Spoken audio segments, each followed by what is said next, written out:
Previously. 오늘 모신 손님은 심상정 정의당 대선 후보입니다. 안녕하세요. 네, 안녕하세요. 심상정 정의당 대통령 후보입니다. 저더러 사수라고 이야기하는데요. 이제 더 안 나올 수 있게 이번에 확실하게 대통령 만들어주세요. 이제 얼마 전에 이제 터진 그 대장동 의혹이 있기 때문에 거대 양당을 아주 싸잡아서 비판을 하셨잖아요. 지금 이 양당은 서로를 향해서 이제 삿대질을 하고 있어요. 어느 쪽이 책임이 더 큰가가 아니라 각자의 책임이 있다고 생각해요. 이재명 후보는 행정 책임자로서 책임이 있고 국민의힘과 관련돼 있는 분도 계시고 신속하고 공정한 수사를 통해서 대통령 후보에 대한 국민들의 판단을 하기 이전에 이 실체가 규명돼야 된다고 생각해요. 자, 그다음에 이제 앞서 얘기하신 것처럼 이 양당이 네거티브로 지금 경선이 너무 치닫다 보니까, 그런데 정의당과 심상정은 다르다. 우리는 오로지 정책과 비전으로 승부한다. 계속 강조하고 계시기 때문에 제가 예전에 그 별명이 정책 완판녀였습니다. 그러니까 심상정이 내놓는 정책은 몇 년 후에 반드시 실현된다. 네. 그리고 심상정이 내놓는 정책은 모든 후보 진영에서 다 베껴 쓴다. 그거였거든요. 네네. 얼마 전에 청년 기초 자산제라는 거 네. 제가 처음 제안했는데, 지난 재보궐선거 때 거의 여야 후보들이 모두 다 유사한 공약을 벤치마킹 내놨었죠. 했습니다. 예, 예. 네. 아무튼 정책 완판녀로서 내놓으신 공약에 대해서 그럼 저희가 따져보는 질문을 드려볼 네네. 텐데요. 이 부동산 투기 반드시 잡아야 되기 때문에 토지 초과 이득세 도입, 그리고 1가구 1주택 원칙, 그 다음에 이 개발 이익에 대해서 환수를 강화하는 것, 이렇게 세 가지를 발표를 하셨는데, 요렇게만 하면은 투기는 절대 발 못 붙인다, 이렇게 보시는 거죠. 그러니까 제도가 모든 걸 해결할 수는 없고요. 네. 제도화를 하기 위해서도 국민적 합의 과정이 필요합니다. 그렇죠. 왜냐하면 이 부동산 투기는 사실 해방 이후에 70여 년간 토지 정책이 없었습니다. 그 공간을 토건 세력들이 마음껏 휘저으면서 부동산 투기공학을 만든 거거든요. 그렇기 때문에 한두 가지 정책 가지고 부동산 투기 잡을 수 없다.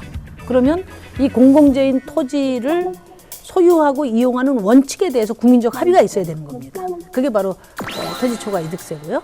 두 번째는 이번에 이제 대장동 사업에서도 드러났지만 불로소득에 대한 철저한 환수가 있어야 됩니다.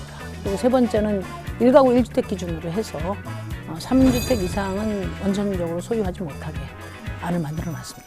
그런데 이제 말씀하신 것처럼 이게 이제 국민적 합의가 필수일 것 같아서 그 과정이 결코 쉽지만은 않겠다라는 생각이 들거든요. 그래서 일례로 그중에 토지 초과 이득세만 해도 이게 이제 미실현 이익에 대한 그 과세다, 이런 논란이 있어서 1994년에 헌법 불합치 결정을 받아서 1998년에 폐지됐었잖아요. 근데 이제 그게 조금 오해가 있는데요. 미실현 이익은 해당 사항이 없었습니다. 근데 다른 관계 법령들과의 어떤 충돌 문제가 정교하지 않아서 그랬고,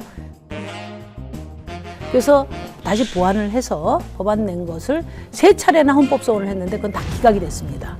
그러니까 토지 초과 이득세는 합헌인 거죠.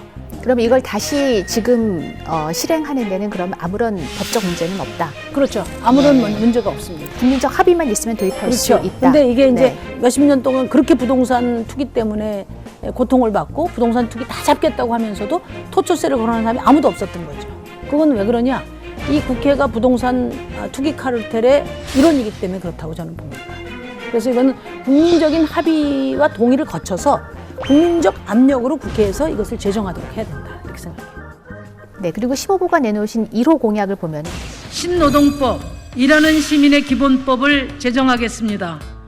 주 4일제 도입이에요. 네네. 그래서 지금 이제 주 32시간 근무하자라는 네네. 거죠. 이거 아직 우리나라에서는 좀 시기상조 아니야? 라고 얘기하는 그런 지적에 대해서 뭐라고 답하시겠어요? 이제 우리나라가 세계 경제 10위 대국입니다. 세계 10위 경제 선진국 시민들이 당연히 누려야 될 권리다. 주 4일제는? 예. 네. 유럽은 이미 93년도에 주 35시간제를 협약으로 실시를 했어요. 그리고 지금 주 4일제를 지금 시범적으로 도입을 하고 있습니다. 그런데 기업들 입장에서는 어쨌든 주 4일제를 하게 되면은 이 근로자를 더 고용을 해야 되니까 비용이 더 든다, 이런 얘기가 나오고, 근로자들 같은 경우에는 이게 시행되면 이제 초과 근로가 막히기 때문에 수입이 줄어들까 봐 걱정이 된다고 하고, 결국 돈이 관건이 되는 것 같은데 그 문제는 어떻게 풀어가야 한다고 생각하세요? 임금 삭감이 이야기되려면 주 4일제를 해서 생산성이 줄어들어야 되죠. 지금 OECD 통계도 그렇고 지금 KDI 이 통계도 그렇고 주 4일제를 도입하면 1인당 한 1.5배 정도의 생산성 향상을 가져올 수 있다 이렇게 나와 있습니다. 그래서 임금 삭감 필요 없고요. 우리나라가 이렇게 극도의 불평등 사회가 된 이유는 뭐냐면 시민들의 마땅한 권리를 어떻게 이제 부여해 드릴 것인가를 정책의 중심에 놔야 되거든요. 그런데 우리 시민들은 뭐냐면 나의 권리보다 걱정부터 앞서요. 성장을 해야 그 낙수 효과로 시민들의 삶도 좋아진다 했지만 그게 허구인 것은 다 드러났거든요. 그래서 우리가 70년 동안 모든 시민들이 함께 고생해서 일군 이 부를 이제는 시민들도 함께 나눌 수 있는 권리를 가져야 된다. 제가 자랑 하나 하면은 주 5일제 도입이 2003년도에 도입이 됐어요. 그때 당시에 제가 금속노조의 교섭 책임자였습니다. 주 40시간제 합의를 이끌어낸 거죠. 그래서 주 5일제 도입에 선도적인 역할을 한 심상정이 주 4일제도 반드시 조속한 시일 내에 도입하겠다. 그때부터 정책 완판녀의 면모를 보이신 거군요. 정치하기 전부터. 정치하기 전부터. 네. 구독, 좋아요 부탁드립니다. 근데 어쨌든 그 성장의 낙수 효과라는 게 허구에 불과했다라는 말씀을 하셨는데 심상정표 성장 전략은 무엇일까? 어떤 공약을 내놓으실까? 그것도 좀 궁금해하는 분들이 많거든요. 저는 이제 성장 대신 공존의 가치가 경제 전략의 중심이 돼야 된다고 생각합니다. 이미 유럽이나 미국 같은 데는 200년 화석연료 체제를 이제 끝내고 재생에너지 문명 전환을 지금 추진하고 있어요. 그러니까 무슨 얘기냐면 이제는 이제 경제도 산업도 개인의 삶까지도 지구의 한계 안에서 재구성돼야 된다는 말씀을 드리고요. 그래서 녹색 공존 경제 전략, 그것이 저의 경제 비전이라는 말씀 드립니다.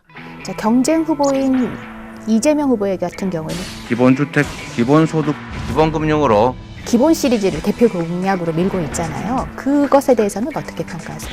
그 기본소득은 더 이상 이재명 후보의 그 대표 브랜드로서의 가치를 잃어버렸다고 저는 보거든요. 처음에는 이제 기본소득을 앞장 세우면서 이재명 후보가 매우 진보적이고 개혁적인 후보처럼 이렇게 됐는데 사실은 월 8만 원짜리 기본소득입니다. 그러니까 포스트 코로나 시대에 필요한 어떤 새로운 사회보장 체제의 관점에서 보면 아주 일부에 불과하다는 거죠. 그런 점에서 이 8만 원 기본소득은 사실 소액 기본소득, 용돈 기본소득이기 때문에 그것이 대표 공약이 될 수 없다 이렇게 저희는 보고 있죠. 기본주택 문제도 마찬가지예요. 이번에 대장동 사업에서 이게 공익사업이 될 수 없는 또 중요한 근거로 제가 지적한 것이 임대아파트 비중을 원래 한 25% 돼야 되는데 6%대로 낮추고 그것도 LH공사에 팔아서 성남시가 그 만든 이제 임대아파트는 없단 말이에요. 그런 점으로 보면 기본 시리즈 마케팅에 너무 치우쳐서 실제 시민들의 삶에 꼭 필요한 어떤 정책의 구체성이나 대안적 측면에서는 아직 좀 많이 부족한 게 아닌가 그런 판단입니다. 그러니까 원래 마케팅했던 거에 비해서 별로 진보적이지도 않고 별로 서민들을 위한 그런 정책의 색깔도 띠고 있지 않다 이런 네. 말씀이시네요. 뭐 이미 그런 평가를 의식해서 지난번에 또 기본소득을 폐기했다가 다시 잡은 형국이 된 거거든요. 그런 점에서 보면 기본소득 시리즈가 시민들의 마음을 움직이는 그런 전략적 무기로서의 역할은 좀 상실했다 이렇게 생각합니다. 정의당에 대한 얘기도 좀 해볼 텐데요. 이 정의당에서 야심차게 영입했던 청년 비례대표 의원들에 대해서는 어떻게 보셨어요? 청년의 감수성으로 큰 활약을 하고 있는 격려도 해주시고 응원도 해주시고 그러나요? 요즘에는 잘 지켜보는 것이 격려입니다. 고 노회찬 의원 그 묘소를 찾아가셨잖아요. 살아 계시다고 하면 어떤 얘기를 해줬을까요? 신봤다 이렇게 해주시겠습니다. 밥 먹으러 식당에 갔는데 왜 남편분하고 같이 안 왔냐 머리 이렇게 벗겨진 그 의원 있지 않느냐고 그립죠. 이번에 이제 대통령 후보 출마할 때도 노 대표님하고 많은 대화를 나눠서 마음의 대화를 나누셨군요.